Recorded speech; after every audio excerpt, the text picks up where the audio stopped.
দেনার দায়ে জর্জরিত হয়ে গলায় ফাঁস লাগিয়ে আত্মঘাতী হলেন এক নিঃসন্তান দম্পতি।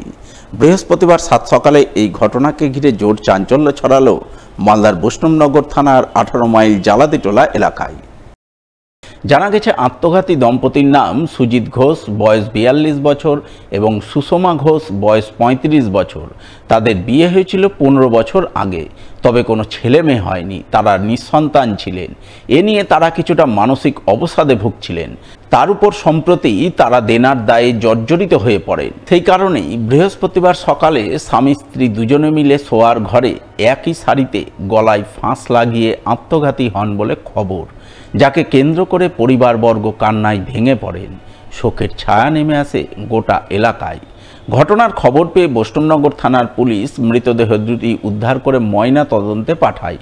পাশাপাশি পুলিশ মৃত্যুর কারণ খতিয়ে দেখতে তদন্ত শুরু করে বলে জানা গেছে। ওরা ওপরে ছিল আর আমি নিচে মন্দিরে পূজা করতে ঢুকেছি। তারপরে কোথা টাকা বলছি যে একটু তোর বাবাকে তরমুজ গালা দেয়, তোরে তরমুজ দিতে যা দেখছে তো দুটাই ঝুলছে। ছেলে মেয়ে ছিল না, নেই বলে তো করতে পেরেছে, থাকলে কি করতে পারতো। 10টার পর শুনতে পাই যে এই সুজিত ঘোষের বাড়িতে ফাঁসি লেগেছে, স্বামী স্ত্রী উভয়ে। এটা দেখলাম যে হ্যাঁ, দুজনে একসঙ্গে ঝুলে আছে। এবার তারপরে তাকে যাই হোক গ্রামবাসী কেউ নামিয়েছিল, এবং এর কারণ হিসাবে যেটুকু আমরা বুঝতে পারছি যে তাদের কিছু আর্থিক অনটনের কারণেই এই মৃত্যুটা। ছেলে মেয়ে ছিল তাদের কোনো ছেলে মেয়ে ছিল না। টোটোকে বাঁচাতে গিয়ে দুর্ঘটনার কবলে পড়ল এক প্রাইভেট কার। দুর্ঘটনায় দুমড়ে মুচড়ে গেল কারের সামনের অংশ।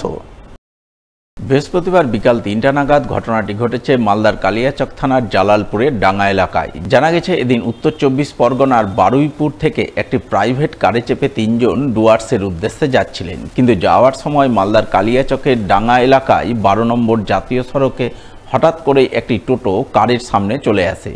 কারের চালক সেই টোটোকে বাঁচাতে গিয়ে কার নিয়ে রাস্তার পাশের ডিভাইডারে ধাক্কা মারেন। ফলে কারের সামনের অংশ দুমড়ে মুচড়ে যায়, যদিও কারের যাত্রীদের মধ্যে কারো কোনো ক্ষতি হয়নি।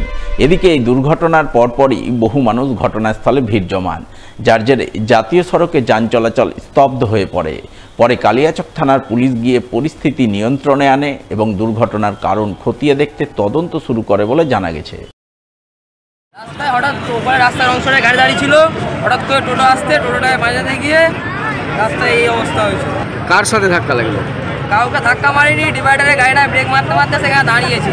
আচ্ছা, টোটোওয়ালা বাজাতে গিয়ে এটা হয়েছে।